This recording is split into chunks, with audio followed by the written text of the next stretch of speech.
So many people are feeling disconnected from nature, and the key to rebuilding this bond is water. Our ancestors knew how to keep this connection. They lived in harmony with nature. They were guided by the rhythms of the sun, the moon, and the seasons. At an extraordinary site in Sardinia, an ancient sisterhood shared their daily rituals for connecting with nature and God. This wisdom might just hold the answer to healing the disconnection that we feel today. Our ancient ancestors had a tangible bond with nature and the cosmos. That bond is broken. Join me, Shaman Eagleheart, as I connect with spirits who want to share their advice about how we rebuild this bond. The alignments of the sun and the moon at the Well of Santa Cristina are absolutely mind-blowing.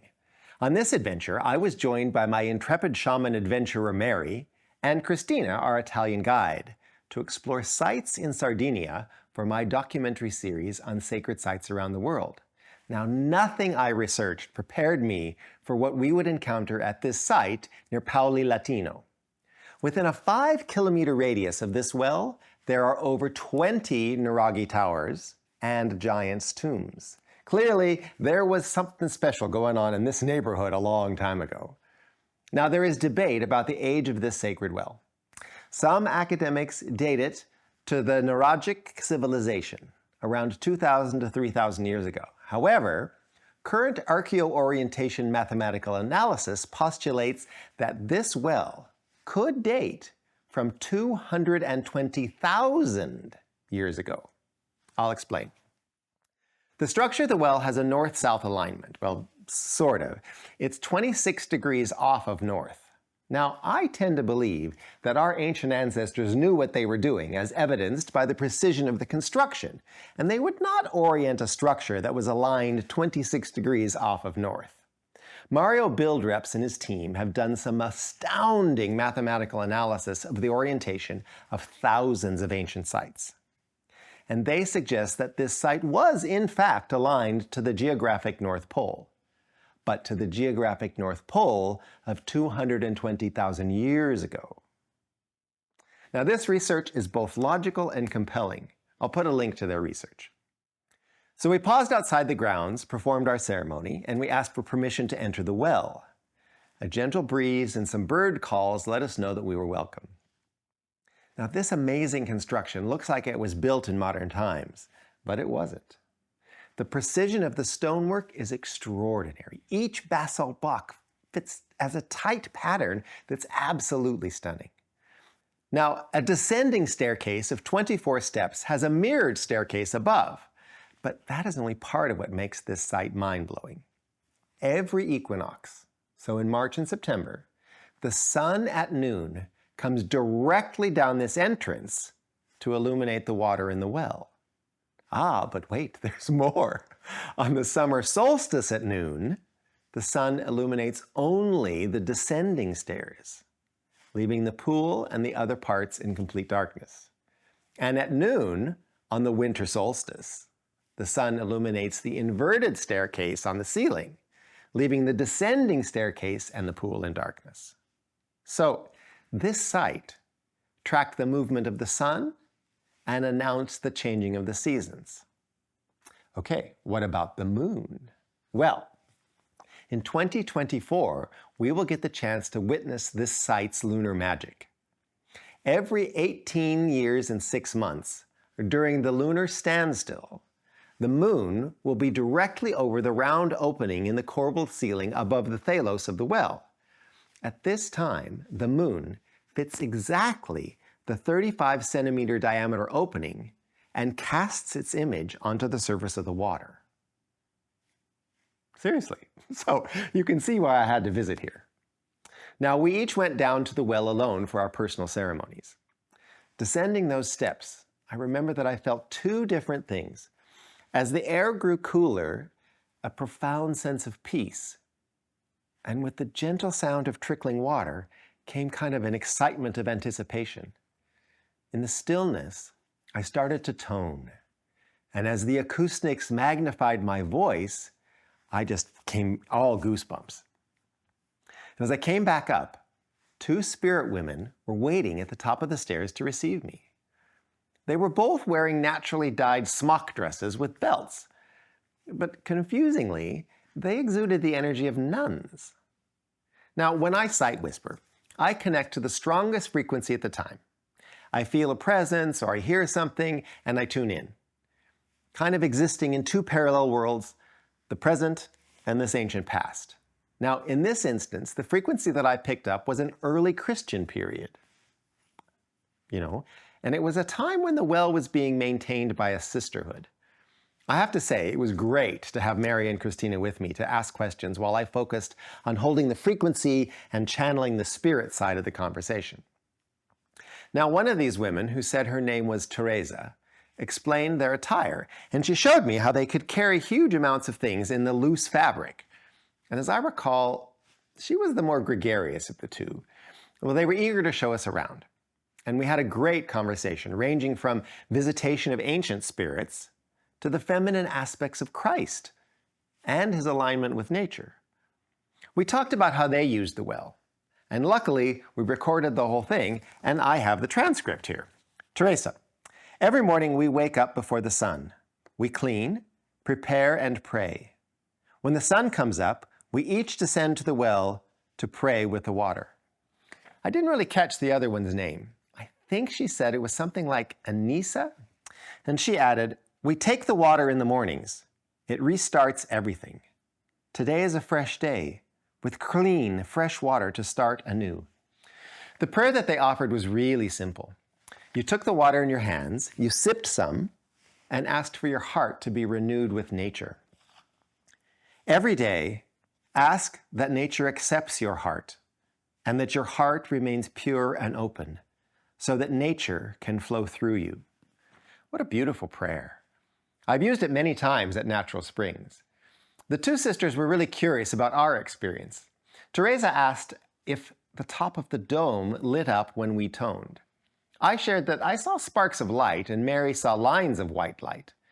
Teresa told us about a sister whose voice charged the water, created bands of colored light when she sang in the well. Anisa said, when new sisters come and they taste the water, they feel they don't need any food, that they can live on just this water. She said that it lasted a couple of weeks, and Teresa added, this has always been a sacred healing well. Many of us live longer than expected because of this water. The sisters explained their religious order and their connection to nature. Now, Teresa also had a gift of foresight, receiving messages about the weather and visitors and premonitions. They told us that at this time there were 12 sisters, each with specific jobs and spiritual gifts. Teresa, we all had specific jobs, but mostly we would pray before sunrise, renewing our connection with the land. Our prayers created a beautiful energy connecting us to this land and water. You can feel it if you walk around, the ribs of energy. As we walked around the site, we could all feel what we would call ley lines of energy. Now, Mary asked about their other rituals, and Anisa explained, if you weren't right with God, we would gather at the top of the stairs, and you would go down alone. You would look into the water and see your true face. And when you looked into your own eyes, you could find the Christ within you and your connection back to God. We would witness this reconnection for you. Pretty cool. They took us to another area that was a large circle of stone with a large stone basin in the center. Anisa guided us over to the basin, and she said, we also had a ceremony to make your connection with the earth. Then Teresa replied, hair prevented that connection. And Anisa continued, so all your hair would be taken off. And then your head and body washed with the water. Then you would go alone into one of the ancient places to feel all of the earth. We've never done it. Teresa confirmed, I don't think I ever will. I felt a strong connection to my tradition of a vision quest. Many times I've gone off alone to spend 3 days and nights connecting with nature and the spirits of a place. Anisa added something else about this place that we were standing in. When one of us became ill, this was the place for healing, bathed continually with the water. We walked back towards the top of the stairs, and I asked if they knew about the original builders of the well. Teresa, we see them as spirits sometimes. They're tall, with long white robes. We only see them as visions. They appear strongest at equinoxes and solstices. We stay away from the well during their ceremonies. When the sun lights up the stairs, we know it's close to their time, and we stay away. Anissa added, we don't interact with them. They are pre-Christian. And Teresa said, I've always wanted to ask if they receive the same visions that I do, but we don't interact. We spend a long time with these sisters, learning about the masculine and feminine aspects of Christ and Jesus' connection with nature. But sorry, that's for another time. As we walked away from the well, I felt profound gratitude for connecting with such an ancient and powerful place, and for these spirits who welcomed us. The Sisters of the Well of Santa Cristina teach us a lot about reconnecting with nature, connecting with spirit, and connecting with ourselves. The well's incredible alignments show how our ancestors lived in harmony with the rhythms of the sun, the moon, and the seasons. They built those stairs with profound knowledge of celestial events. It creates a deeper connection to the natural cycles. By honoring their wisdom and tuning into these rhythms ourselves, we can bring light, balance, and harmony back into our lives. For these sisters, water wasn't just a physical necessity. It was a source of life, healing, and spiritual connection. They began every day by mindfully connecting with the water and the well. Their daily ritual reminds us of something simple yet profound, the power of starting each day with intention. We can set the tone for a day filled with meaning, renewal, and connection by taking just a moment with pure spring water. I think tap water is not so good, but inspired by this spirit encounter, I've adapted the prayer that they shared with us into a simple 5-step morning ritual with water that you can try for yourself. You can copy it in the description of this video. Number 1, take a moment of stillness. Number 2, open your heart. Number 3, offer your love. Number 4, invite nature to flow through you. And number 5, give back in gratitude. So here's how it works. First, take a moment of stillness. Hold your water and just pause. Feel its purity, its energy, and let it bring you fully into a present moment.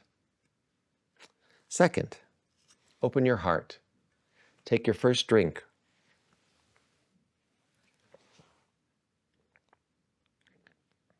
And say, I open my heart. Feel your heart and your love expanding. Third, offer your love. Take another drink.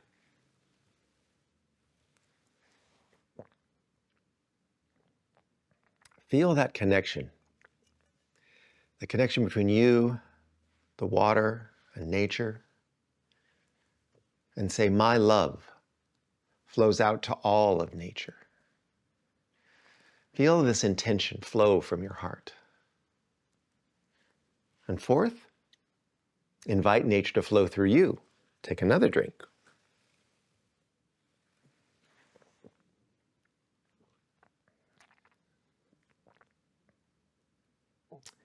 And we say, I pray that my heart remains pure and open so that nature can flow back into me. Imagine this cycle of love, out and in. And fifth, give back in gratitude. So pour a little water at the base of a nearby tree or plant. This small act of gratitude completes the cycle of giving and receiving, honoring the water and the life that it sustains. Why not give it a try? Small daily acts like this can help heal the broken bond that we have with the earth. Acts like this can bring us closer to ourselves. If you want to take a deeper dive, there's a free ebook with beautiful lessons and reflections about this spirit encounter on my website at eagleheart.com.au. And if you want to experience more ancient wisdom and sound healing, follow, subscribe, and be sure to click that notification bell so that you can join me for more shamanic adventures. If you like this story, check out what else happened in Sardinia with the star whisperers of Sardinia, the Nuraghe astronomers, and also more about magical powers of water at Star Water, Lost Healing Powers of Malta, both of them in Season 1.